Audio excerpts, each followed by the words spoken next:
Então, hoje a gente vai ver operações inversas. O que são as operações inversas? É a prova real que a gente conhece. Só que primeiro a gente tem que conhecer os nomes, a nomenclatura de cada operação. Então, aqui nós temos a adição. Cada uma das partes dela tem a parcela e o resultado dela chama soma ou total.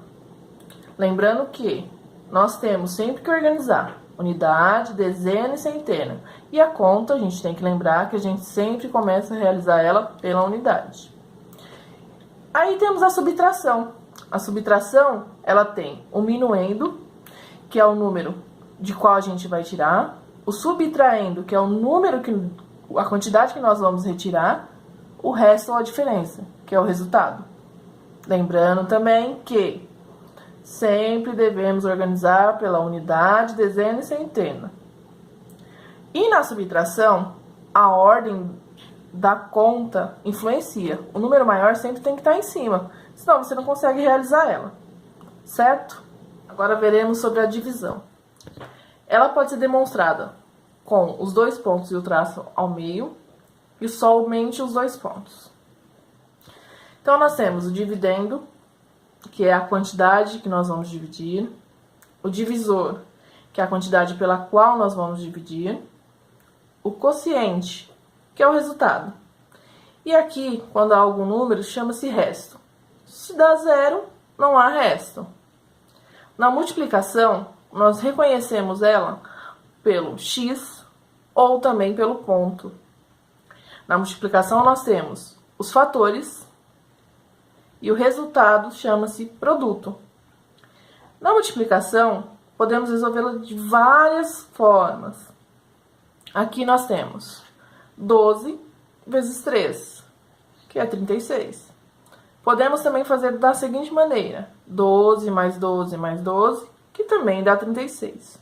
Ou 3 vezes 12, que dá 36. O importante é vocês focarem no nome das operações.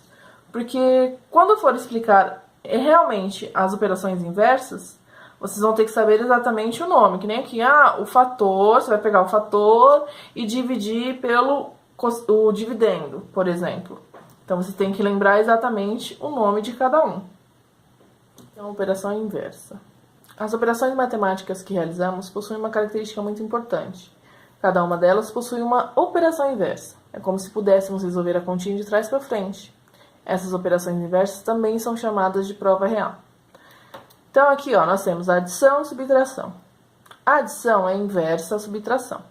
A subtração automaticamente a adição. Por exemplo, nós temos 30 mais 10. Dá um total de 40. Lembre-se sempre que aqui nós temos a parcela, soma ou total. Lembrem que eu falei para vocês, guardem o nome das operações, de cada parte delas, que isso é muito importante. Então, vamos supor que eu peço para vocês fazerem a prova real. Professora, mas como que eu vou fazer a prova real?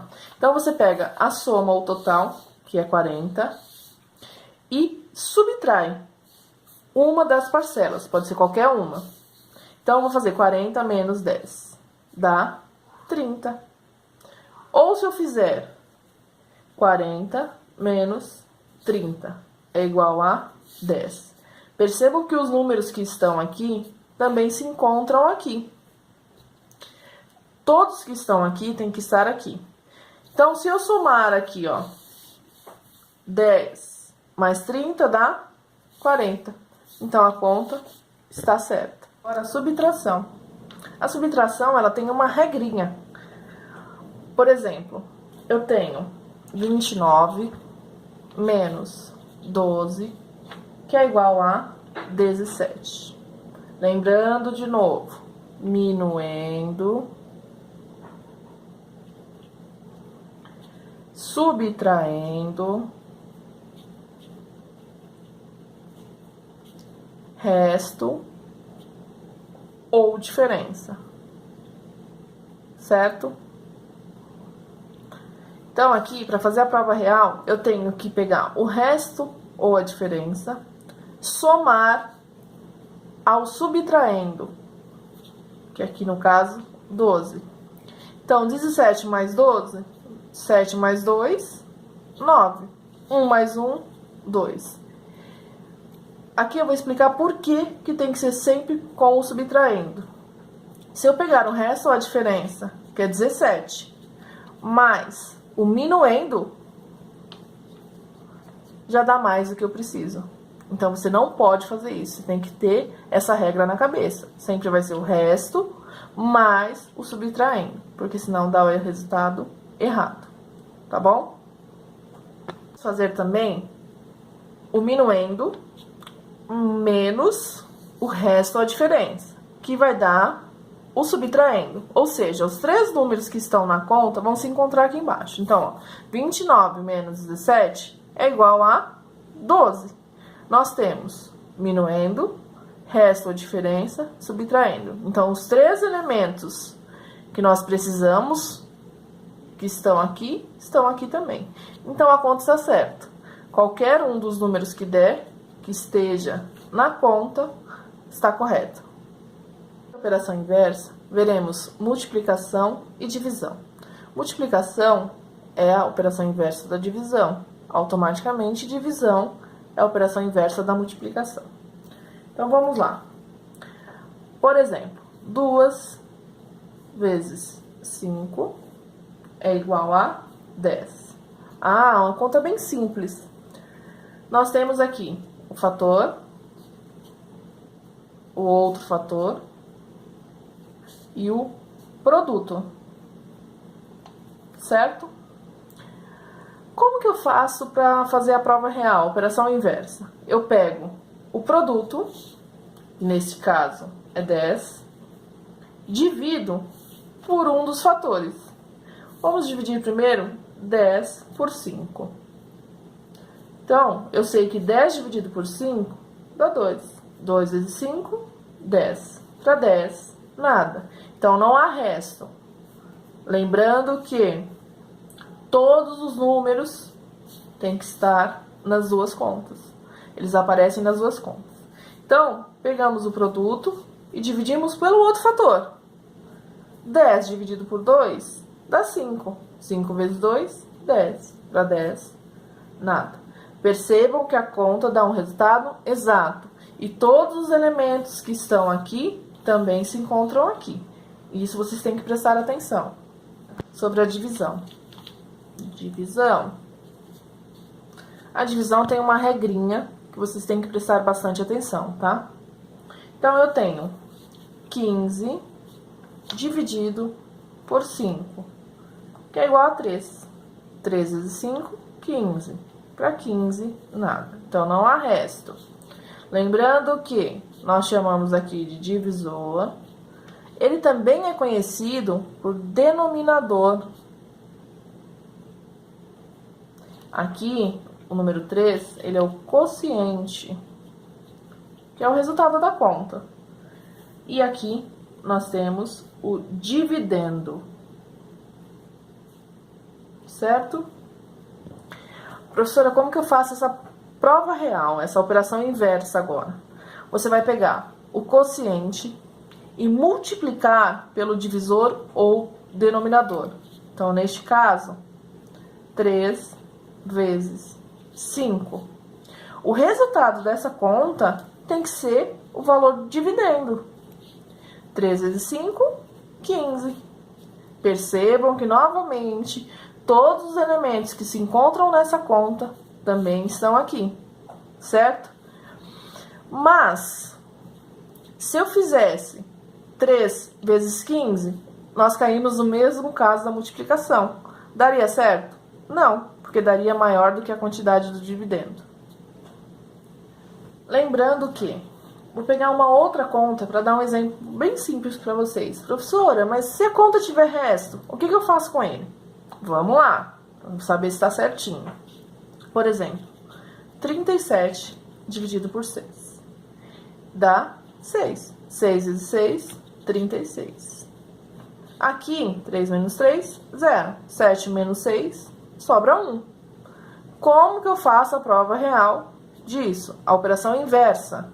Então, eu tenho que pegar o quociente, que é 6, multiplicar pelo divisor ou denominador também, que é a mesma coisa, dá 36. Mas eu não tenho o resto lá, então eu tenho que somar esse resto, mais 1, que dá 37. Percebam que, mais uma vez, todos os elementos desta conta também estão nessa. Eu não esqueci de ninguém. E o resultado final, 37. O resultado final, que é o dividendo, tem que ser 37. Então, aqui a conta está correta. Agora, vamos colocar em prática, então, tudo que nós assistimos nos vídeos. Que número mais 21 é igual a 46? Que número menos 42 é igual a 24? Que número vezes 9 é igual a 72? E que número dividido por 6 é igual a 8? Eu peço que vocês pausem o vídeo e façam a conta. Façam a operação inversa, a prova real de cada um, para ver se está correto. Vamos lá? Vamos então resolver as contas. Eu tenho que fazer a operação inversa. Como nós falamos, da adição é a subtração, e da subtração a adição. Então, neste caso aqui, eu tenho que 46 menos 21, que é igual a 6 menos 1, 5. 4 menos 2, 2. 25. Então, 25 mais 21 é igual a 46. Então, uma está correta. Agora, lembra que eu falei para vocês? Vocês têm sempre que pegar o resto ou a diferença e somar sempre ao subtraindo, porque senão a conta não vai dar certo. Então, 24 mais 42. Lembrando que, numa adição, as parcelas, a maior não precisa estar em cima, ela pode estar aí embaixo. Agora, na subtração, sempre o número maior em cima. 4 mais 2, 6. 2 mais 4, 6. Então, aqui nós descobrimos que o número é 66. Vamos resolver a letra C. Então, eu pego o produto, que é 72, divido por 9, que é um dos fatores. Aqui o 9 vai se transformar em divisor ou denominador. E aqui o 72 dividendo. Então, eu tenho que achar, neste caso, o quociente. O quociente daqui é 8. 8 vezes 9, 72. Para 72, nada. Então, que número vezes o 9 dá 72? 8, que é o quociente. Certo? Vamos resolver, então, agora a divisão. Fazer a operação inversa da divisão. Operação inversa da divisão, multiplicação. Então, eu tenho que fazer 8 vezes 6. Professora, difícil de fazer, de lembrar. Vamos lá na regrinha. 6 vezes 8 é igual. 6 para chegar no 10, 4. 8 para chegar no 10, 2. Então, eu multiplico 4 por 2, ou 2 vezes 4, certo? Dá 8. E aqui eu subtraio 8 vezes 8 menos 4, ou 6 menos 2, que dá o mesmo, 4. Então, 6 vezes 8, 48. Professora, mas por que eu tenho que fazer com sinal de igual invertido? Então, vamos lá. 8 vezes 6 é igual. Então, aqui, 2, 4, eu multiplico, certo? 2 vezes 4, 8. Eu teria que colocar o 8 aqui, tá vendo? Na unidade. E 8 menos 4, ou 6 menos 2, dá 4. Vocês poderiam se confundir, por isso que o sinal de igual está invertido aqui. Correto? Entenderam?